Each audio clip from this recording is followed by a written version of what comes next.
ser amigo do pai?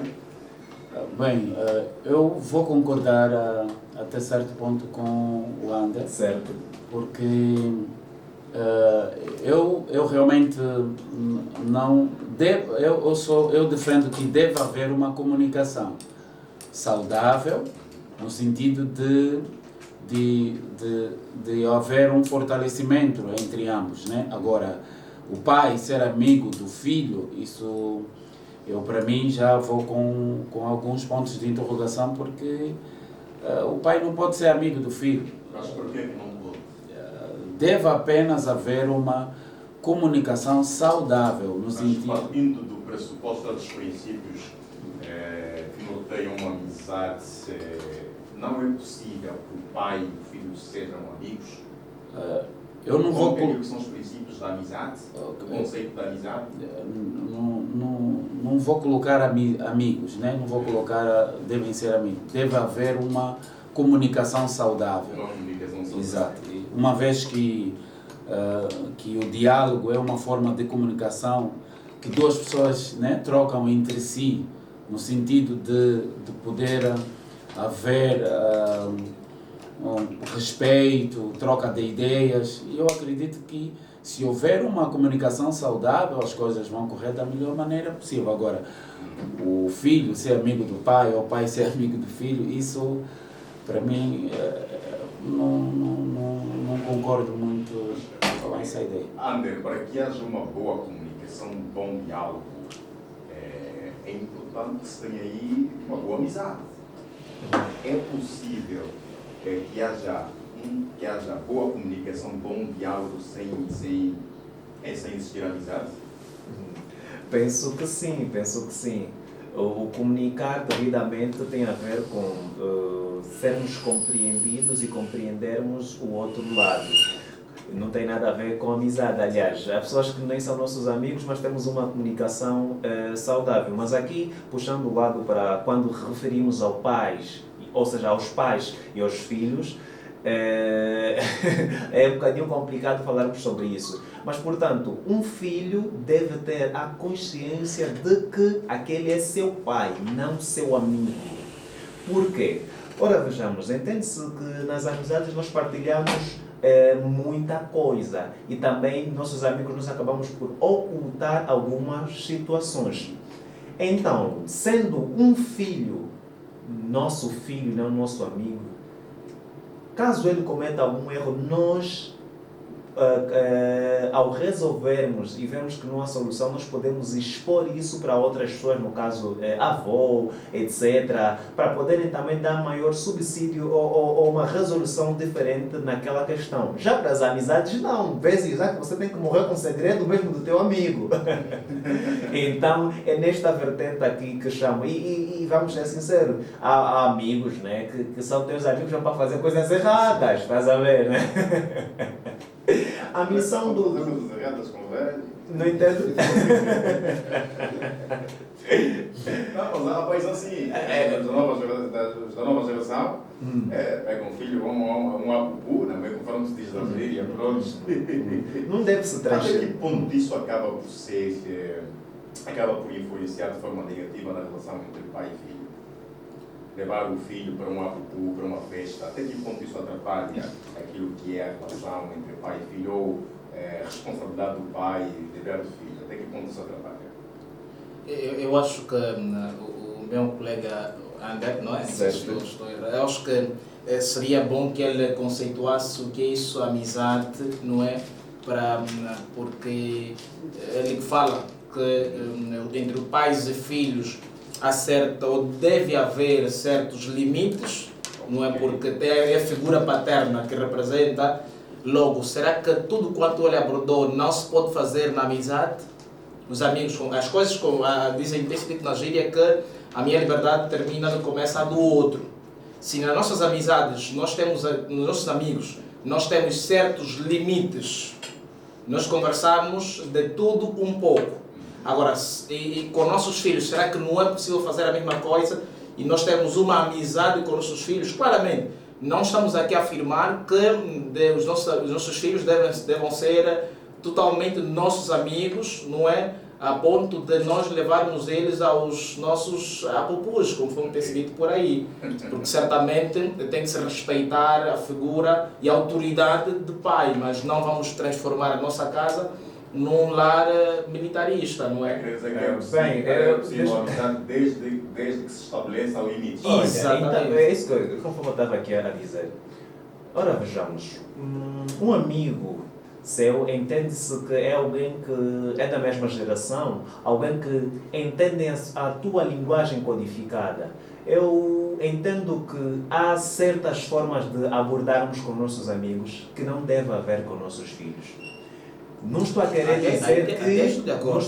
dizer que pais e filhos não devem ter uma boa ligação, uma boa comunicação. Entenda que eu estou a querer dizer, porque se nós sermos na essência, na gênese do que é amizade, que nós entendemos nos dias de hoje, sabemos como é que falas com o teu amigo, como é que comunicas com o teu amigo.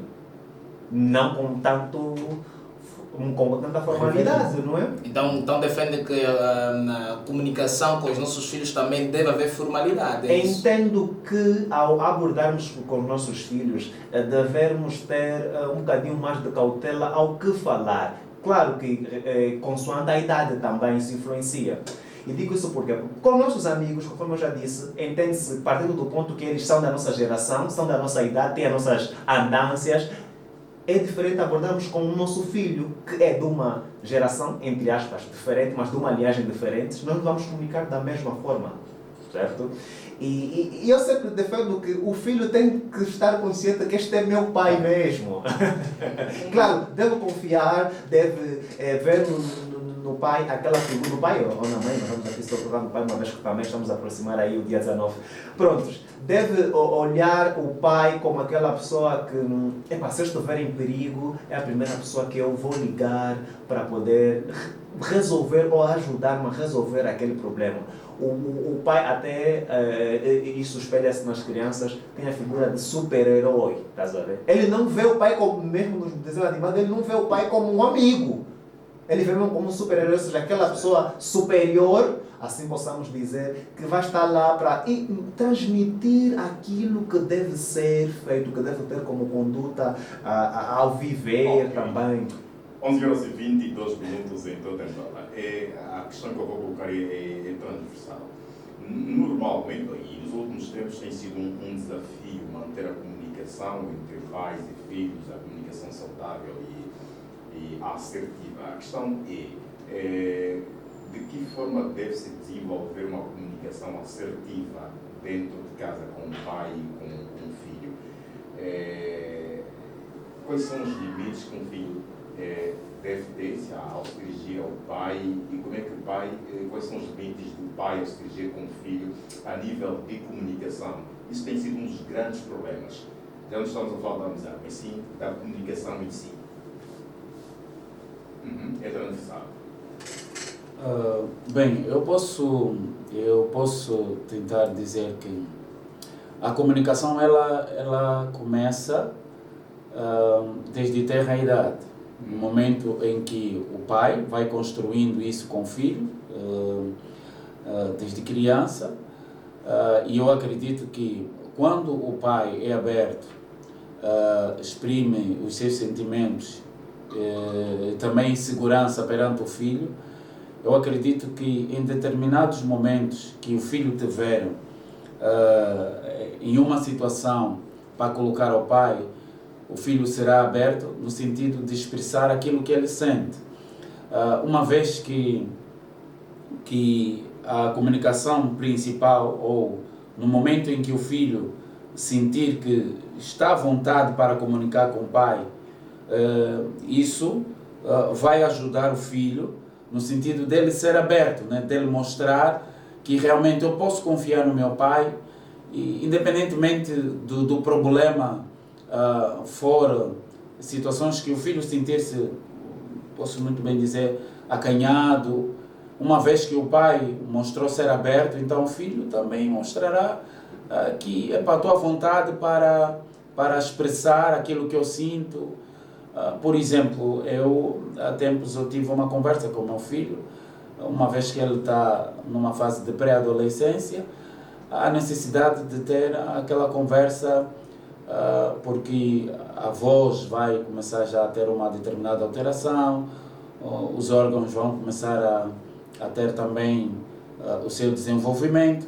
Então, houve necessidade de eu conversar com ele sobre as alterações que o filho, em determinada idade, vai começar a ter. Como é que foi essa conversa? Aí já é o nosso ponto de partida. Foi uma conversa... Vários pais têm estado a errar muito nesta vertente. Há várias fases da comunicação, não é? Com os filhos. A fase enquanto criança, a fase da adolescência, a fase juvenil.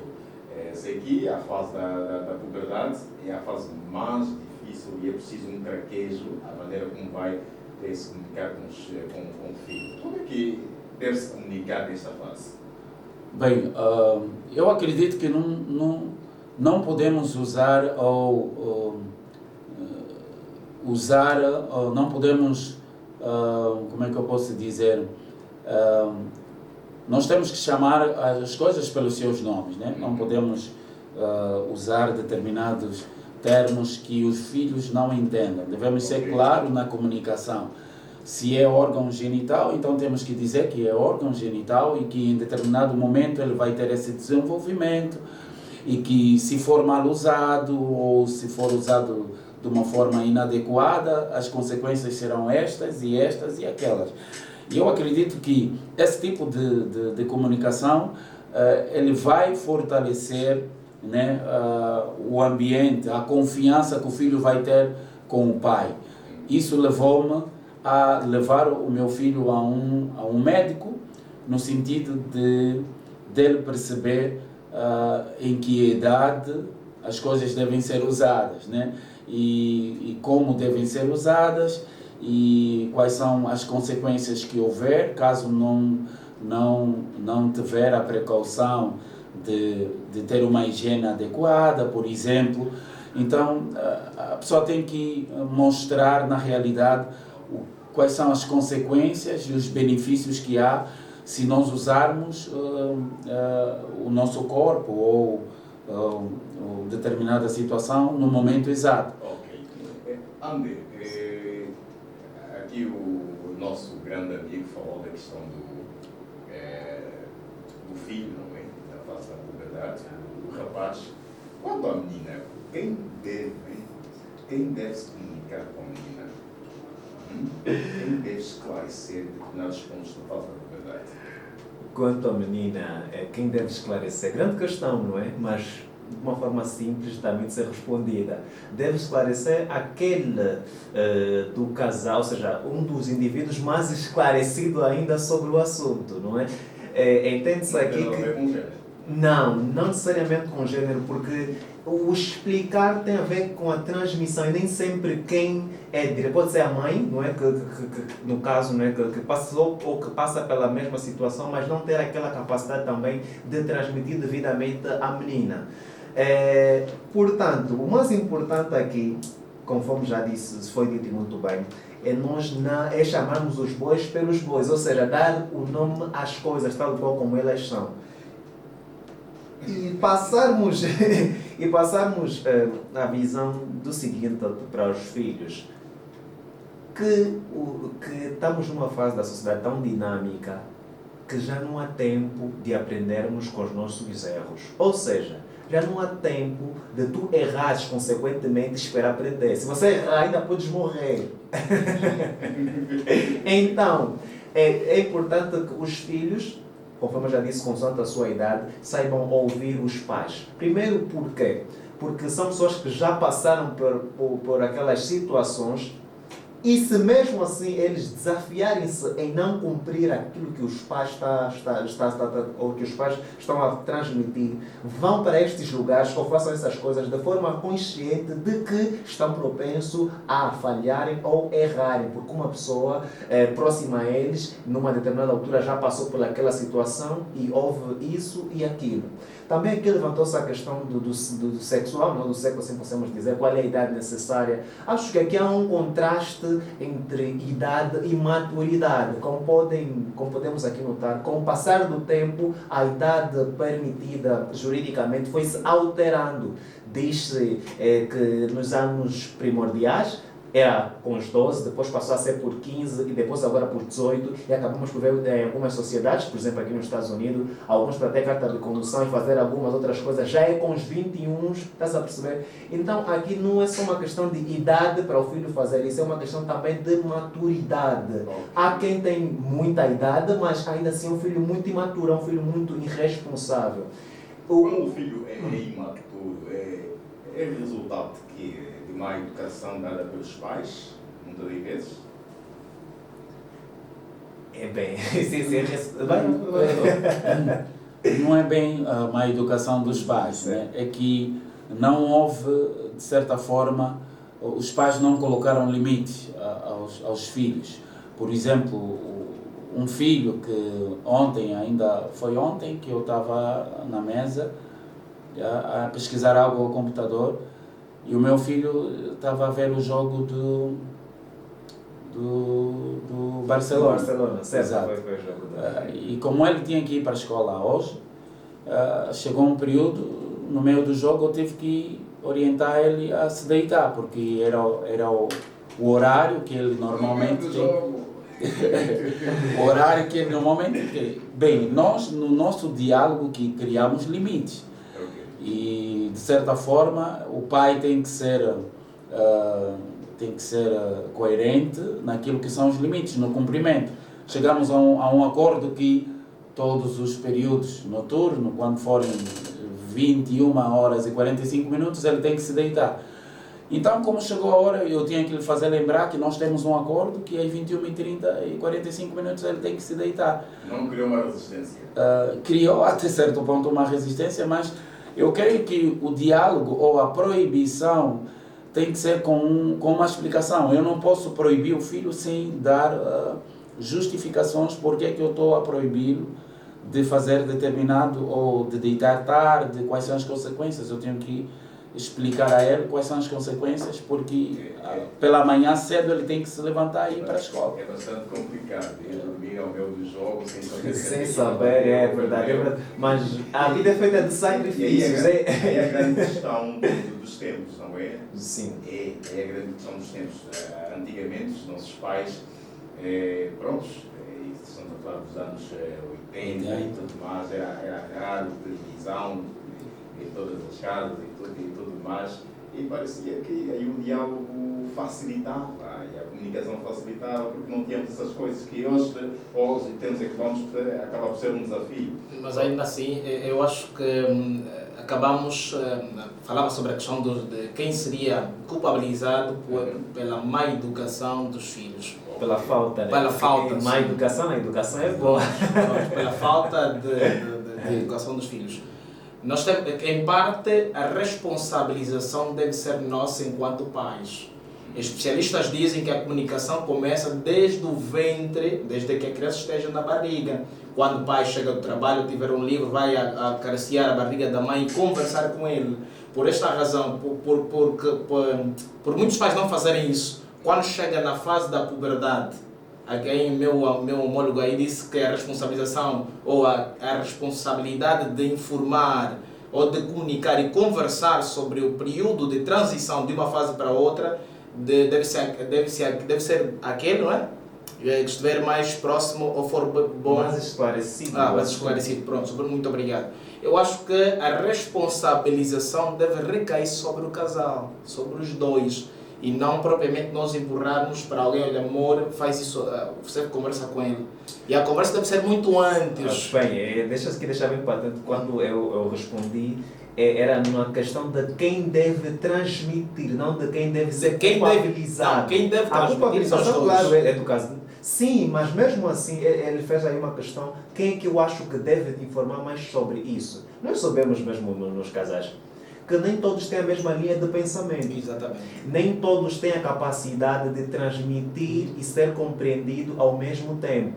Vezes já que algumas pessoas são muito estressadas, sabe? O filho, e assim também alguns pais. Então digo, o casal deve conhecer-se. E cabe a um dos que... E se forem os dois, decidirem, amor, hoje... a menina vai entrar, melhor, vai entrar agora na fase da menarca, não é? Estamos aqui, se calhar a menarca chegou bem antes do período, a menina dormiu, de manhã acordou, a cama já com os sangues ali, para morar. Chegou o momento de nós conversarmos. Bem melhor, mas eu ainda assim defendo que, diante deste exemplo que deu, aconteceu tal situação, se calhar o filho é mais amigo do pai ou da mãe. Claro. Primeiro, se for mais pai, amigo.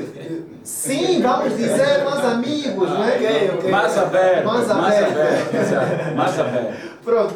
Essa questão da Primeiro deve ter uma conversa com aquele que for mais próximo e depois o casal sentar e eles sentarem também com o filho. Deve ser sempre assim. Nós sabemos que os filhos, querendo ou não, durante aquela fase de crescimento, acabam por ter mais aproximação dos... Nunca é exatamente a mesma proporção do que o pai e que a mãe. De facto. Então, diante deste exemplo que deu, né, da menina, a puberdade, aquele que for mais próximo tem que ser o primeiro a conversar. Depois, passar horas, ou se calhar um dia, o casal em si conversa, já conversei com a menina, assim. Agora nós, como pais, vamos também sentar com a menina. Mas é importante que nós, a partir do momento que nós colocamos um ser dentro da barriga, né? É importante Mas que nós eu também colocar- quis aqui rebater algo que disse, que chamou a atenção, que a culpa é necessariamente dos pais. Não, em parte, não na sua totalidade. Totalidade, Porque nós sabemos ok. que as nossas crianças, estamos no processo de socialização. Vai à escola, vai à creche, vai ao bairro, vai visitar primos e alguns familiares e eles absorvem tudo aquilo quanto vem. As crianças são muito curiosas e aprendem muito mais observando do que uma outra situação. Mas há algo que tem me preocupado também. Nós crescemos, assim posso dizer, ao ouvirmos que a culpa é porque meu pai não teve a educação X, então eu sou assim. Ou seja, procuramos sempre culpabilizar terceiros ao que nos acontecem. E vezes já que nós, vou dizer nós, claro que não são todos, né? Nós estamos a caminhar pela mesma sequência, mas de uma forma diferente. Hoje eu vejo também muitos pais, o filho vem, papá, preciso de fazer a tarefa X, preciso de fazer X. E o pai fala, vocês agora são modernos, tem o telefone, vai na internet, é só abrir e fazer isso. Esquecemos que a internet foi criada pelo homem e há muita proliferação de informação, o que é verdade ou é inverdade. Quando o filho vai colher depoimentos na internet ou a terceiros, ele está propenso a receber muita informação formada de inverdades. Porque não vamos só pensar que pessoas que na internet escreveu o que é isso, toda a informação que vai aparecer é certa.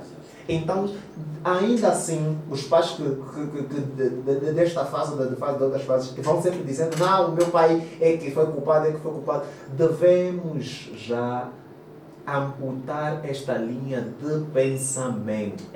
E um dos grandes problemas também é os pais, muitos pais quererem educar os filhos com base na educação que receberam dos seus pais do antigamente. Mas vai palmadas. Esquecendo-se da realidade atual, e depois vai-se fazendo essa comparação. No meu tempo não era assim. No meu tempo era diferente. Vosso tempo está tudo à toa. Há este conflito de geração e isso vai também afetar a própria educação. Claramente que vai afetar, não é? Porque cada geração é uma geração e cada geração tem o seu próprio comportamento, o seu próprio estilo. Não podemos dizer totalmente que a educação tradicional seja a melhor em relação à nova geração. Prontos. Cada modelo tem seus prós e contras. É importante que nós peguemos aqueles que são os bons, as boas educações ou as boas maneiras da educação tradicional e implementamos na realidade, adaptando-nos à realidade e não trazermos a educação militarizada em casa, em que os filhos sentem medo do pai, vejam o pai como um monstro. Quando o pai está ao longe a vir para casa, a criança necessariamente tem de correr até em casa para que fique limpo ou que organize as coisas, não que seja necessariamente assim. Os dois modelos, deve-se olhar para os dois modelos, retirar ou extrair aquilo que são os pontos positivos e implementar. Claramente que cada casa tem o seu próprio contexto, a sua própria realidade. Ok. Agora, um assunto que também não se quer calar é a questão dos namoricos também, quando chegas à fase do namoro. Os pais devem cobrar, os pais devem sentar e perguntar aos filhos se já estão a mudar ou devem esperar que os filhos digam qualquer coisa? Bem, eu vou só aqui acrescentar algo sobre a questão anterior. A geração atual, ela uma geração deve sempre beber alguma coisa da geração anterior.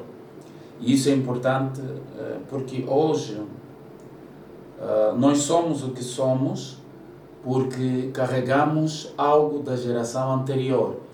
E eu acredito que o que nós bebemos, ela serviu para que hoje nós pudéssemos criar balizas para poder implementá-lo no nosso dia a dia. E eu acredito que todos aqueles que cresceram nos anos 80, 85, 90, puderam observar a rigidez que os pais, né, tiveram para que hoje nós pudéssemos ser diferente. Não no seu todo, mas eu acredito que a maior parte dos anos 80 bebeu e vangloria-se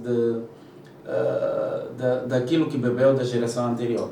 Hoje em dia nós vimos uma nova geração que não quer beber daquilo que nós estamos a trazer dos nossos pais. E isso tem causado determinadas situações que nós nos perguntamos o que esses jovens estão a pensar da vida, porque eu acredito, se nós olharmos para trás, nós vamos ver que a geração anterior, hoje em dia, há jovens de sucesso, jovens que conseguem mais ou menos ter um diálogo saudável, e eu acredito que isso ajuda no desenvolvimento não só também dos filhos que estão a crescer agora. Hoje em dia os filhos já não querem beber daquilo que os pais trazem. Agora, falando Desculpa, falou de alguns modelos que eram adotados antigamente para a educação dos filhos e que atualmente já não se enquadram em tudo. Mas vocês acham que as palmadas poderiam se enquadrar nesta época? Bem, é interessante, né? É interessante quando se fala de palmadas, né? Bem, deixa aqui frisar uma situação. Diz-se que atualmente somos a geração X, não é? A geração com mais informação. Mas eu acabo por acrescentar essa frase dizendo, infelizmente, a geração também com menos conhecimento, não é? Nós se verificamos naquela época, tinha os Albertos Einstein e não sei o que, cada vez mais tinha cientistas e por aí adiante, e hoje isso já não tem se vivido, não tem se acompanhado. Porque muito por conta, conforme eu já disse também, da proliferação de inverdades. Hoje há muita inverdade, então a nossa geração está dividida em receber muita informação fake. Isso faz com que os jovens ou os filhos cada vez mais estejam também perdidos. E aquela ansiedade, não é? de querer resolver as coisas antes do tempo, de querer alcançar certos objetivos também antes do tempo. Olha, falar sobre as palmadas se realmente resulta ou não. É punível primeiro por lei, né? Atualmente, né? Então, nós aqui contrapor a lei acaba por sim, é punível. Aqui o meu colega de pergunta olha assim, sim, o Estado não permite que você nós dê uma palmada no teu filho vai te queixar. Sim, mas agora vamos práticos, sim. Vamos aquilo que é a realidade. Mas dentro do que é a realidade, claro, eu penso que a fazer falta. Faz falta. E que às vezes já que nós devemos dar umas palmadas. Também não é ser totalmente agressivos ao ponto de deixar o filho com 18 pontos e olha que essa questão da palmada é bíblica, é uma questão bíblica, está plasmado na lei divina. Então, às vezes, É necessário, sim, eu defendo, pese embora a nossa legislação Certo. não permite dar algumas pauladas para que o filho fique corrigido, ande no bom caminho. Ok. Há uma questão que não foi respondida, a questão dos namoricos, quando começam a surgir. Os pais devem esperar que os filhos venham a apresentar-se, ou os pais devem já logo de antemão conversar e cobrar mesmo quem está no Bem, a vantagem de ser pai é que, de uma forma assim, se calhar superficial, você já passou por tudo que o seu filho vai passar. Então, aí você ainda tem a responsabilidade também de ser um orientador. Portanto, quando na gênese, ou seja, no momento que você tem o teu filho, vai conversando adequadamente com sua idade sobre determinados assuntos, isso faz com que o seu filho, caso esteja a namorar, seja ele a contar-te. Epá, papá, estou a conhecer a moça X, ou papá, estou a conhecer o moço X. Então, quando você cultiva isto de comunicação, que estamos aqui a deixar bem patente desde o início da nossa conversa, com o seu filho, ele não tem tantos tabus ao ponto de lhe explicar determinadas situações. Conforme eu já disse, não vamos aqui dizer que um filho só deve namorar com 17, deve namorar com 18, deve namorar com 30. A questão de idade e maturidade ainda causa assim um contraste. Então o certo é, você, se desde mais cedo também cultiva esta boa comunicação com o teu filho, tudo o que estiver a acontecer com ele, ele vai sentir-se à vontade de partilhar consigo. E depois você vai saber também como encaminhá-lo. Portanto, se você não cultivou isto, não é? Também devemos aqui ser realistas, que há muitos que não cultivaram isso e agora tendem a cultivar. Se você quer cultivar isso agora, o que te torna a comunicação mais difícil, se quando era mais pequeno não explicaste sobre órgãos genitais, sobre etc, etc, etc, de repente agora vais ter que conversar sobre namoro. Eu vou falar já, deixa só uns convidados, meus colegas aqui também falar. Eu quero ouvir, porque é importante também falar sobre isso, né? Aqueles pais que não cultivaram isso desde pequenos, né? Com os seus filhos no caso, e agora ter que adaptar isso. O que é que tem a dizer? Vamos olhar ouvir. Ter experiência, falou que a vantagem de ser pai é que nós já passamos por tudo quanto ele irá passar, mas eu não acredito que seja tudo. Por isso que eu disse às vezes superficialmente. Exatamente, né? tudo, não. Porque a geração deles, e permita que refresque a mente, já estamos na geração beta, já não estamos nem na X, nem na Y, nem na Z. Certo. Estamos agora numa nova geração em que as verdades e inverdades tornar-se-ão mais difundidas. Então, é importante, quando falamos dos namoricos, primeiro é importante que nós conheçamos os nossos filhos. É importante conhecer os nossos filhos. Os nossos filhos, muitas vezes, transmitem dupla personalidade. Ok. E a partir do momento em que nosso filho, sobretudo a menina, estiver a namorar, ou namoriscar, ou a gostar de alguém, o comportamento muda. Se a menina era muito mais aberta em termos de comunicação com os pais em casa, passava mais tempo no cadeirão a assistir com os pais, quando estiver a namoriscar ou a gostar de alguém do sexo oposto, torna-se mais reservada. Fica mais no seu canto. Se for menina, se a mãe podia vê-la vestir normalmente, ela já não permite que a mãe comece ou continue a vê-la. Então a menina dá mais trabalho. Por acaso dá mais trabalho, mas os homens são um pouquinho mais, digamos, mais fingidos, mais falsos, que é um pouco difícil de percebermos ele, mas é importante nós lermos os sinais e conhecermos mesmo os nossos filhos. Por pai é mais simples aceitar que o filho está a namorar ou que está a namorar? É mais fácil para nós, enquanto pais, aceitarmos que o nosso filho está a namorar do que... Sigmund Freud falava do complexo Eletra e Édipo. O complexo Eletra é aquele em que normalmente o primeiro namorado, por assim dizer, entre aspas, da menina é o pai. Normalmente a psicologia diz que o pai ou a filha é muito mais apegada, é muito mais amiga ao pai em relação do outro gênero. Então, quando nós ouvimos que a nossa filha começou a namorar e se calhar não conversou conosco e nós não tivemos essa amabilidade, essa perspectiva de ver o comportamento a mudar, dói-nos no coração. Até pai que não consegue já está... Exato, dói. Acredito que dói. É muito difícil. Mas eu acredito que quando há um diálogo aberto e saudável, as coisas têm a tendência de ter uma fluidez mais agradável. De que forma? O pai não se sentirá muito surpreso porque desde tenra idade houve essa comunicação aberta entre o pai e a filha. Em determinado momento o pai ou a filha pode-se chegar ao pai e dizer: olha pai, tem um menino que está a tentar.